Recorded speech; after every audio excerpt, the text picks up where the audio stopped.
కూడా రకరకాల కారణాలు, అనారోగ్య కారణాలు, ఈ ఒత్తిడులు, మానసిక సమస్యలు ఇవన్నీ కూడా ఈ సంతాన సాఫల్యం మీద ప్రభావం చూపిస్తాయి. అందుకే పిల్లలు ఫెర్టిలిటీ పుట్టకపోవడానికి, సెంటర్స్. ఇన్ఫెర్టిలిటీకి ఇవన్నీ కూడా కారణాలే. మానసిక, శారీరక, సామాజిక ఈ జీవితానికి సంబంధించిన ఇవన్నీ కారణాలు, బయోలాజికల్‌గా ఇవన్నీ కూడా ప్రభావం చూపిస్తాయి. ఖచ్చితంగా ప్రభావం చూపిస్తాయి.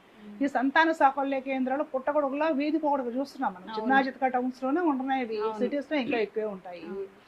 అటు వెళ్తారు. ఏదైనా సరే ఒక విషయంలో మనము డ్యామేజ్ డౌన్ అవుతున్నాము అంటే, దీనికి మనం ఏదన్నా ఒక దారి, ఎన్ని దారులున్నాయి అన్ని దారులు చూసుకుంటే ఏదో ఒక దారి మనకి క్లియర్ అవుతుంది. ఏదో ఒక దారి మనకి చూపించకపోతుందా, మనకి ఫలితం ఇవ్వకపోతుందా అనే ఆలోచన చేస్తారు ఆ టైంకి. ఈడేం చేసి సంతాన సాఫల్య కేంద్రాలకి వెడతారు. ఇంకో వైపున మనకి ఏదైనా జాతకంలో దోషాలు ఉన్నాయా అనే తీరుగా ఆలోచిస్తారు. ఇంకా అప్పుడు జ్యోతిష్కుల దగ్గరికి వెడతారు. సంతానం కలగడానికి రకరకాల పూజలు అవి కూడా చూపిస్తారు, శాస్త్రాలు చదువుతారు. ఇవన్నీ కూడా